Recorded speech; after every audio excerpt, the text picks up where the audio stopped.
اللہ تعالیٰ بندوں کو آزماتا ہے، پرکھ کرتا ہے، امتحان لیتا ہے، طرح طرح کی نعمتوں سے اسے مالا مال کرتا ہے، کاروبار وسیع ہو جاتا ہے، اس کے لیے دولت کے انبار لگ جاتے ہیں، دنیاوی مال و اسباب اس کے لیے جمع ہو جاتا ہے، منصب ملتا ہے، عہدہ ملتا ہے، اقتدار ملتا ہے، شان و شوکت ملتی ہے، لوگوں کے دلوں میں اس کا گھر بنتا ہے، تو اس کے ذہن میں یہ بات آتی ہے کہ میرے رب نے مجھے جو عزت دی ہے میں اس کا استحقاق رکھتا تھا، اور میں اگر اس لائق نہ ہوتا تو مجھے کیوں نوازا جاتا، تو گویا میرا رب میرے اوپر راضی ہے۔ اور پھر جب محفل نعت میں مہمان خصوصی بھی بن گئے تو پھر تو ان کے نفس کو اور تسکین مل گئی۔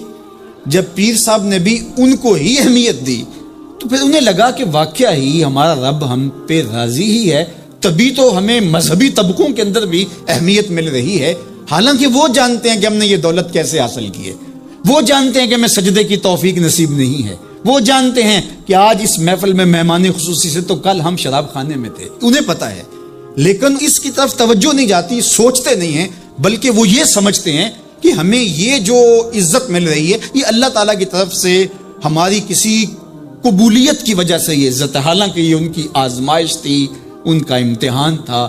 دوسری بات، وَأَمَّا إِذَا مَبْتَلَاهُ، اور جب اللہ اس کو آزماتا ہے، فَقَدَرَ عَلَيْهِ رِزْقَهُ، اور اس کے رزق کو تنگ کرتا ہے، اس کو آزمائش کی بھٹی میں ڈالتا ہے، فَيَقُولُ رَبِّي أَهَانَنِ، تو پھر وہ چیخ اٹھتا ہے میرے رب نے تو مجھے ذلیل کر کے رکھ دیا۔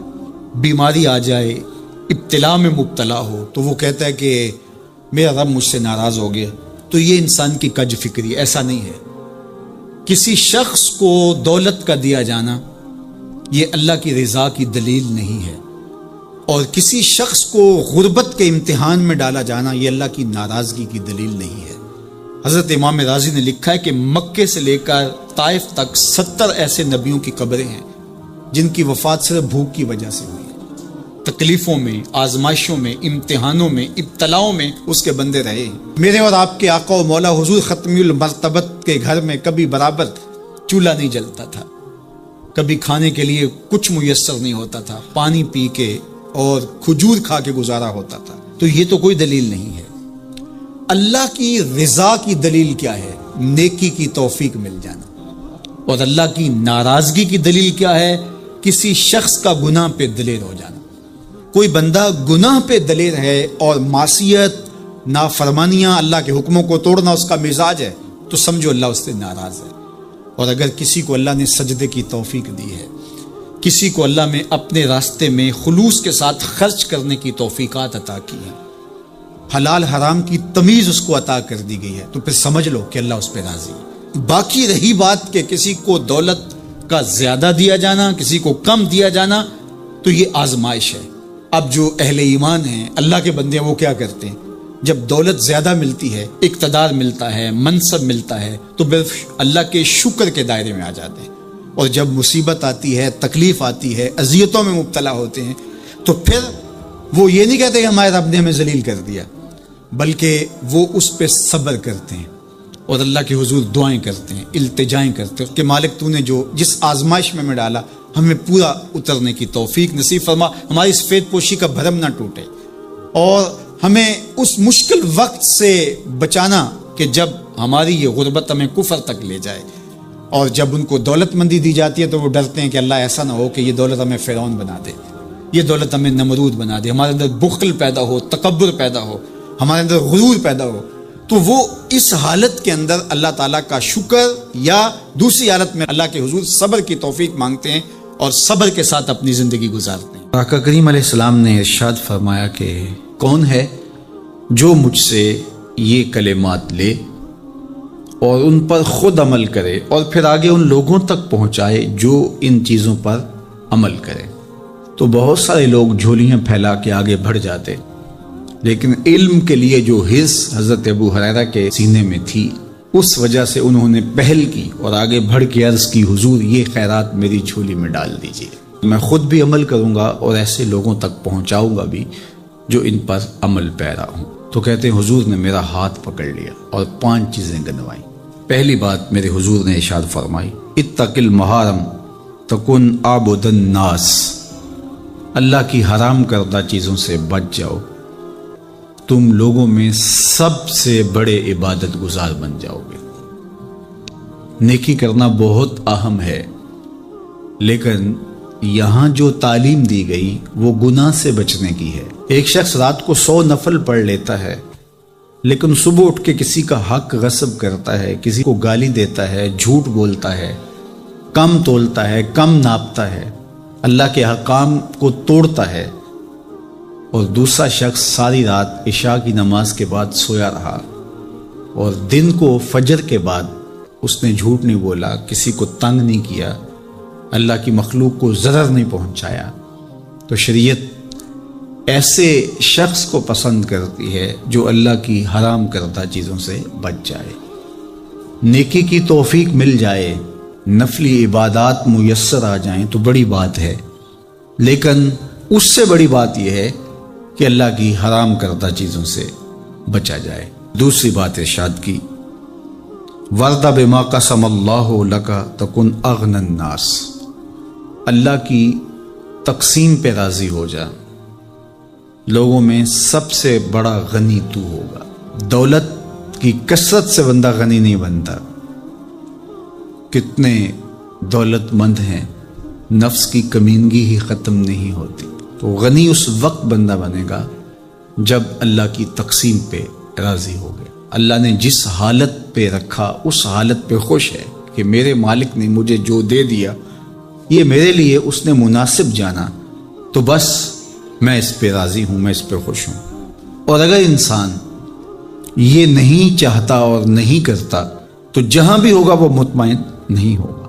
پھر ارشاد فرمایا، وَأَحْسِنْ إِلَىٰ جَارِكَ تَكُنْ مُؤْمِنًا، اپنے ہمسائے کے ساتھ سلوک اچھا کر تو کامل مومن ہو جائے گا۔ جو آپ کا ہم سایہ ہے تو آپ کا سایہ شفقت کا اس پر پڑنا چاہیے۔ آپ کا ہم سایہ آپ کی طرف سے سخت دھوپ میں اذیت گوارا نہ کرے، بلکہ آپ کے ہم سائے کے آپ ہم سائے ہی قرار پائیں، تو آپ کے ایمان کی کسوٹی یہ ہے، آپ کے مومن ہونے کا معیار یہ قرار دیا گیا کہ آپ اپنے ہمسایوں کے ساتھ کیسے ہو۔ چوتھی چیز، وَأَحِبَّ لِلنَّاسِ مَا تُحِبُّ لِنَفْسِكَ تَكُنْ مُسْلِمًا، اگر تم کامل مسلمان بننا چاہتے ہو تو جو اپنے لیے پسند کرتے ہو تمام مخلوق کے لیے وہ پسند کرو۔ اب کوئی شخص یہ مزاج اپنی طبع میں راسخ کر لے تو معاشرے کے اندر شر، فساد، بدامنی، کسی کے حقوق کو غصب کرنا، کسی سے زیادتی کرنا، کسی کا برا چاہنا، سب کچھ ختم ہو جائے گا، اور یہ معاشرہ جنت نظیر بن جائے گا کہ جو ہم اپنے لیے پسند کرتے ہیں وہ ہم اپنے دوست کے لیے، بھائی کے لیے، ہمسائے کے لیے، عزیز کے لیے، رشتہ دار کے لیے پسند کریں۔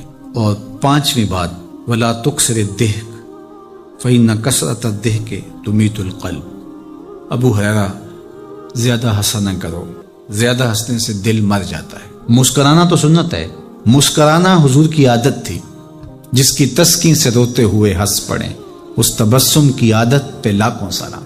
مسکرانے کے بعد اگلا مرحلہ دہک کا آتا ہے، لیکن دہک کبھی کبھی حضور سے صادر ہوا، اور کہا یہ حضور علیہ السلام سے صادر نہیں ہوا، تو کہے سے منع کر دیا گیا۔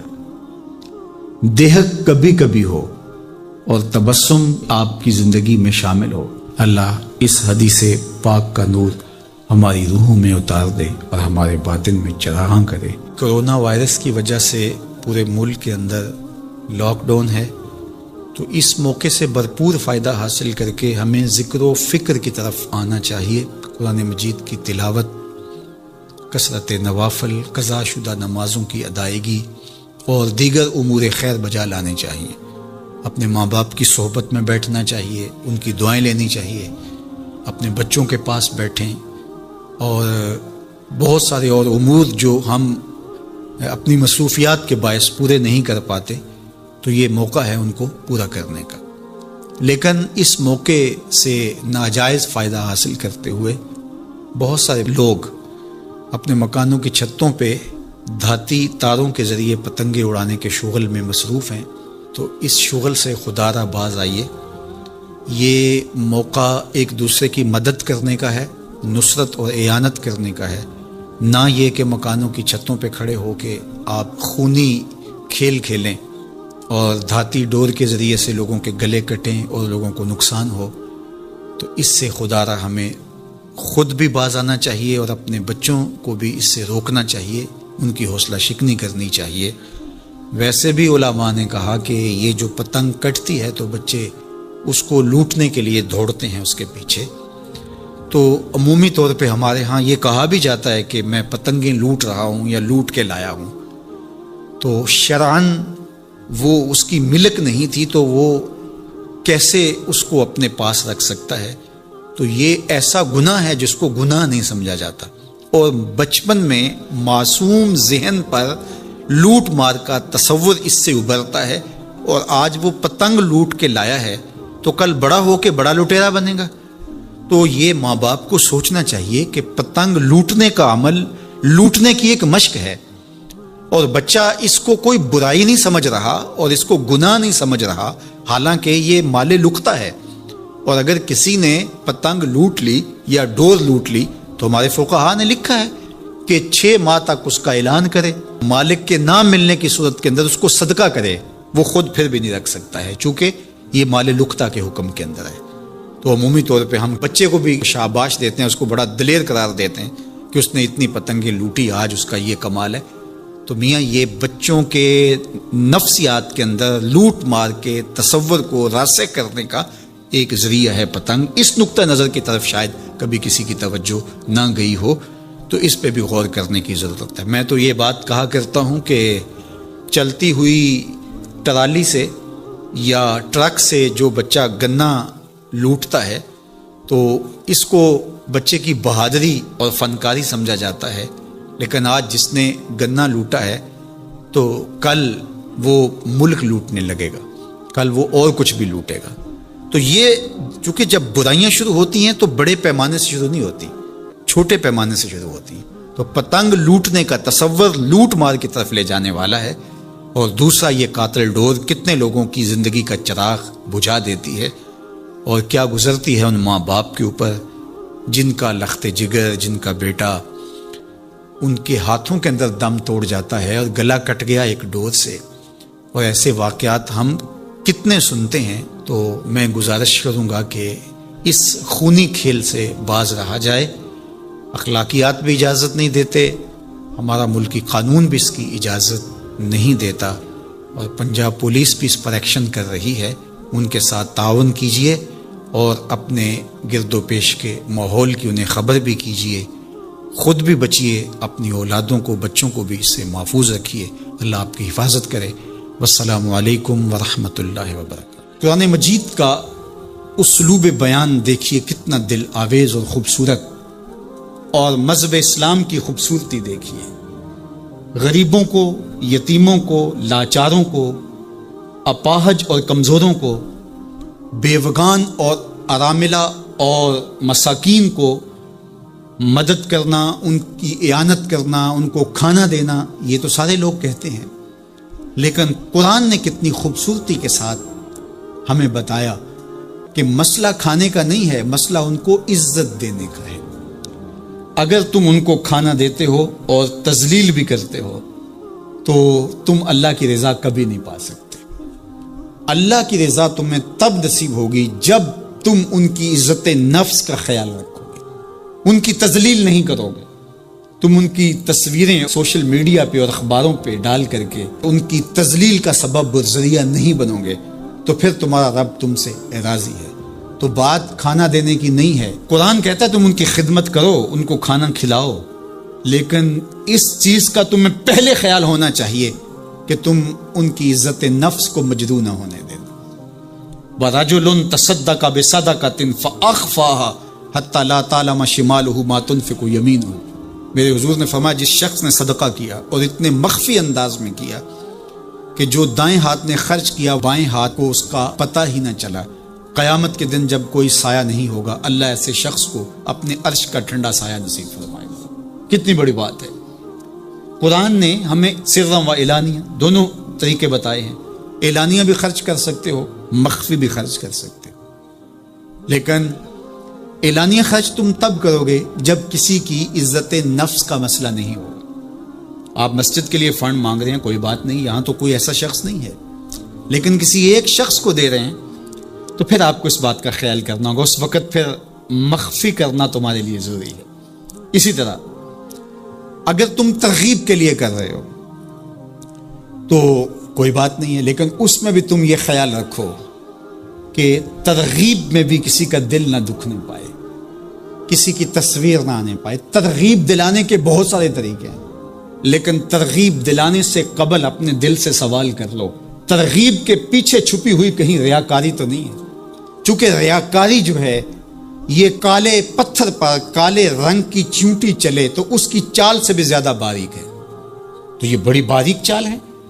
تو بعض کا بندہ کہتا ہے میں تو ترغیب کے لیے کر رہا ہوں، لیکن اس کے پیچھے اس کا نفس کھڑا ہوتا ہے اور اس کے نفس پہ یہ شاک ہوتا ہے کہ وہ بغیر تشہیر کے کرے، تو وہ ترغیب کا نام لے کے اپنی اس ریاکاری کے اوپر ترغیب کا پردہ ڈالنا چاہتا ہے، لیکن ہوتی ریاکاری ہی ہے. تو یہ اپنے آپ سے پوچھے. بندے کو پتا ہوتا ہے کہ میں کہاں کھڑا ہوں. اقبال نے کہا تھا کہ ملا سے نہ پوچھ اپنے دل سے پوچھ. تو بندے کو پتا ہوتا ہے کہ یہ ترغیب ہے یا اس کے پیچھے چھپی ہوئی ریاکاری ہے، اور ریاکاری تھوڑی سی بھی اللہ کو قابل قبول نہیں ہے. حضرت ابو امامہ الباہلی رضی اللہ تعالیٰ عنہ فرماتے ہیں کہ میں نے حضور سے پوچھا کہ ایک شخص جہاد کرتا ہے اور اپنی جان وار دیتا ہے اور اس کا مقصد اللہ کے دین کو سر بلند کرنا ہے، لیکن اس کے ذہن میں یہ بھی ہے کہ چلو میری بہادری کے جھنڈے بھی لگ جائیں گے، تو کیا اس کو اس عمل کا صلہ ملے گا؟ تو میرے حضور نے ارشاد فرمایا فلا شیء لہ، اسے کوئی اجر نہیں ملے گا. اللہ صرف اسی عمل کو قبول کرتا جو محض اس کے لیے کیا جائے. تیرے عمل میں اخلاص ہو تو اس کا اجر کچھ اور ہے. حور و خیام سے گزر، بادہ و جام سے گزر. جو محض اس کی رضا کے لیے عمل کیا جائے وہی عمل ہے. حضرت معاذ بن جبل رضی اللہ تعالیٰ عنہ حضور کے روضہ انور کے پاس بیٹھ کے رو رہے تھے. حضرت عمر گزرے تو رک گئے. کہا معاذ رو رہے ہو؟ کہا کہ صاحب مزار کا ایک فرمان یاد آیا جس نے مجھے رلا دیا. تو کہا وہ کیا فرمان تھا؟ کہا ایک دن حضور نے کہا تھا تھوڑی سی ریا بھی شرک ہے، تھوڑی سی ریا بھی شرک ہے. تو ضرور رکیے. آپ ترغیب کا نام لے رہے ہیں کہ میں ترغیب دینے کے لیے کر رہا ہوں، لیکن ذرا ایک لمحے کے لیے رک کے اپنے آپ سے سوال کر لیجئے، ترغیب کے پردوں کے پیچھے چھپی ہوئی کہیں ریا تو نہیں ہے؟ اگر ریا کہیں چھپی ہے تو عمل ضائع ہو گیا، عمل برباد ہو گیا. کیتی کتری پئی کھو محمد تے سکہ بنیا زردہ، سب کچھ برباد ہو گیا. اس لیے محض اس کی رضا کے لیے ترغیب بھی اگر آپ کی نیت ہے تو اس سے قبل اچھی طرح اپنے آپ کو جانچ لیں کہ ہم کھڑے کہاں ہیں. اللہ اکبر. تو کہا کہ کلا بل لا تکرمون الیتیم، تمہارا مسئلہ یہ ہے کہ تم یتیم کی تکریم نہیں کرتے ہو، عزت نہیں دیتے. حضور علیہ الصلوۃ والسلام نے فرمایا کہ مومن کا معاملہ بھی بڑا عجیب ہے کہ اسے اگر تکلیف ہوتی ہے تو اس پر وہ صبر کرتا ہے، یا اسے خوشی ملتی ہے تو اس پر وہ شکر کرتا ہے. تو دونوں صورتوں میں اللہ اس کو اجر عطا کرتا ہے، اور یہ صرف شان مومن کی ہی ہے کہ وہ مصیبت پر صبر کرے.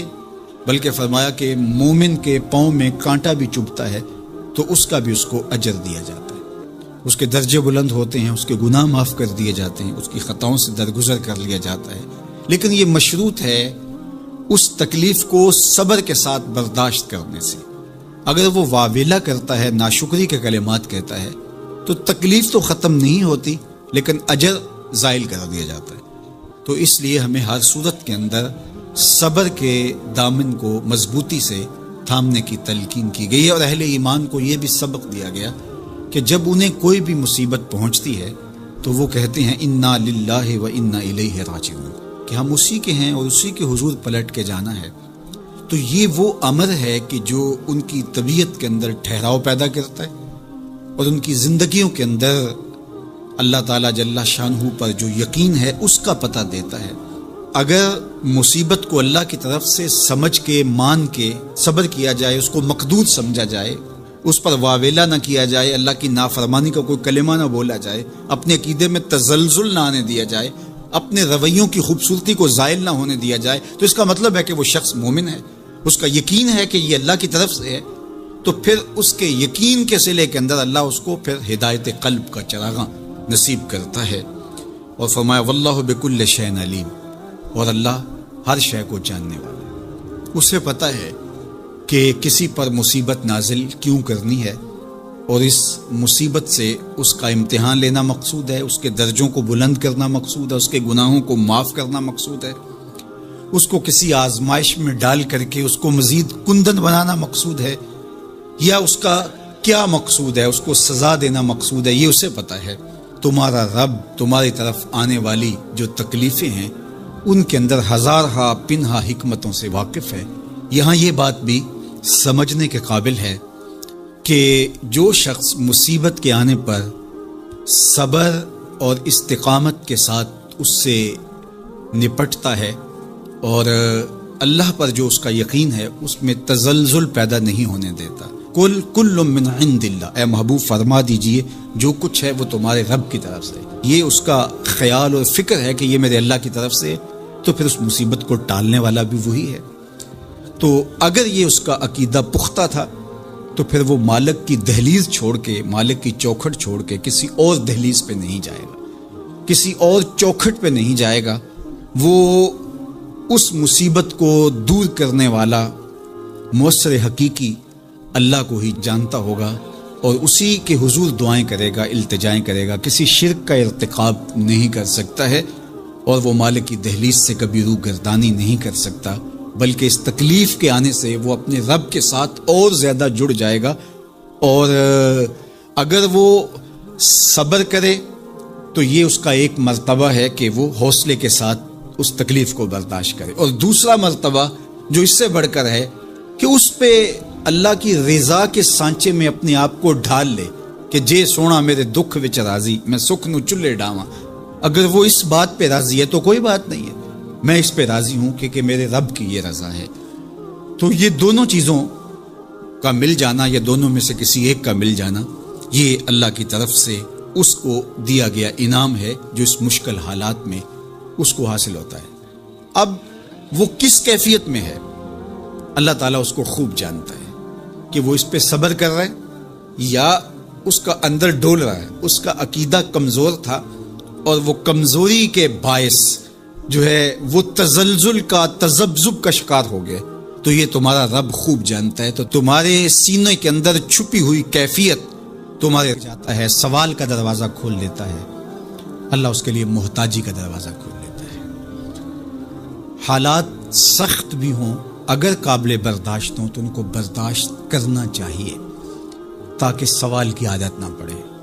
انسان مخمصے کی حالت میں ہو، مجبور ہو جائے تو وہ ایک الگ بات ہے، مخمصے کی حالت میں سوال جائز ہو جاتا ہے، لیکن اگر حالت مخمصے کی نہ ہو تو پھر سوال نہیں کرنا۔ تھوڑی سی مشکل آئی اور اناج بٹتے ہوئے دیکھا تو خود بھی سوالی بن کے جا کے کھڑے ہو گئے، جبکہ ہمارے گھر کے اندر اتنا کچھ موجود تھا کہ ہم گزر کر سکتے تھے، لیکن مفت کا مال ہے لہٰذا کوئی حرج نہیں ہے، تو پھر آہستہ آہستہ انسان اس کا عادی بن جاتا ہے۔ اللہ اس وقت سے بچائے کہ ہم محتاج ہوں اور ہمیں عملاً اس جگہ پہ آنا پڑے، اللہ سب کو محفوظ فرمائے۔ لیکن اگر حالات کچھ تلخ بھی ہوں تو پھر بھی اگر آپ دیکھیں اپنے آپ کو کہ کیا ہم ایسی جگہ پہ تو نہیں ہیں کہ ہم سوال کرنے جائیں، تو باہر ایک ماحول دیکھ کر کے تو لپک پڑنا، تو اس سے آپ کی طبع کے اندر سوال کی عادت پیدا ہوگی، تو اس لیے جو مانگنا شروع کر دیتا ہے پھر اس کے لیے محتاجی کا دروازہ بند نہیں ہوتا، الا یہ کہ کوئی سخت مجبور ہو جائے تو شریعت اس کو اس کی اجازت دیتی ہے۔ تیسری بات میرے اور آپ کے آقا و مولا نے جو قسم کر کے کہی، ما نقص مال عبد من صدقہ، کہ صدقے سے بندے کا مال کم نہیں ہوتا۔ آپ کا اکاؤنٹنٹ کہتا ہے کہ اگر اتنے پیسے اتنوں سے نکال دیے گئے تو باقی اتنے بچیں گے، کیلکولیٹر کا حساب بھی یہی ہے، لیکن میرے محبوب فرماتے ہیں کہ میں ضمانت دیتا ہوں کہ صدقے سے مال کم نہیں ہوتا، تو اس لیے تم راہ خدا میں خرچ کرو گے تو میرا رب کہہ رہا ہے خیر لانفسکم، یہ تمہارے لیے بہتر ہے، تمہیں لگتا ہے کہ اتنے کم ہو جائیں گے لیکن ایسا نہیں ہے، تمہارا مال صدقے سے گھٹتا نہیں ہے، صدقے سے تمہارا مال بڑھتا ہے۔ اور اللہ تعالیٰ جل شانہ ایک کا 10 گنا عطا کرتا ہے، 70 گنا عطا کرتا ہے، 700 گنا عطا کرتا ہے، فرمایا اللہ چاہے تو اس سے بھی زیادہ عطا کر دے۔ اور پھر فرمایا ان تقرضوا اللہ قرضا حسنا یضاعفہ لکم، اگر تم اللہ کی راہ میں قرض حسنہ دو تو وہ دگنا کر کے دے گا۔ اچھا، یہ کیسا اللہ کا انداز بیاں ہے کہ خود مال دے کے خود کہہ رہا ہے مجھے قرضہ دو، اور پھر خود کہتا ہے میں دگنا دوں گا۔ دیا ہوا کس نے ہے؟ اسی نے، اور کہتا ہے کہ جو میں نے تمہیں دیا ہے اس سے مجھے دو، اور میں پھر اس کو اپنے دیے ہوئے مال سے دیے گئے مال کو دگنا کر کے تمہیں لوٹاؤں گا۔ اللہ اکبر۔ اور پھر فرمایا وَيَغْفِرْ لَكُمْ، اور تمہیں بخش بھی دوں گا۔ واللہ شکور حلیم، وہ شکر گزار بھی ہے اور حلم والا بھی ہے۔ اللہ اکبر، وہ بردبار بھی ہے، وہ تمہارا شکر گزار بھی ہوگا، تمہیں دگنا کر کے بھی دے گا، تمہاری مغفرت بھی کر دے گا، اور تمہارے مال میں کمی بھی نہیں آنے دے گا، اور یہ بہتر بھی تمہارے لیے ہوگا۔ یہ تمہاری آزمائش تھی، تمہارا مال تمہیں دے کر تم سے مانگا، اور جس کے لیے مانگا اس کو اللہ ڈائریکٹ بھی تو دے سکتا تھا، لیکن کہا کہ اس کی آزمائش ہے کہ اس کو غربت کی بھٹی میں ڈالا گیا۔ تمہاری آزمائش یہ ہے، تمہیں فراوانی دی گئی۔ اب دیکھیے کہ وہ آزمائش میں پورا نکلتا ہے، تم آزمائش میں پورے نکلتے ہو، دونوں آزمائش میں پورے نکلتے ہیں، یا پھر تم نامراد اور ناکام ہو جاتے ہو۔ اللہ اکبر۔ اللہ جل شانہ پورے عالم کے اوپر پھیلی ہوئی وبا کو دور فرمائے، بالخصوص امت مسلمہ کی خیر کرے، اور میرے وطن پاکستان کو امن کا، نور کا، رحمت کا گہوارہ بنائے، اور یہاں نظام رسول کی بہاریں پیدا کرے۔ اللہ ہمیں معاشی بحرانوں سے نکال کے معیشت کا استحکام عطا کرے، اور ایک دوسرے کے لیے جذبہ احساس، جذبہ ہمدردی اور راہ خدا میں خرچ کرنے کا جذبہ فراواں ہمارا مقصود کرے۔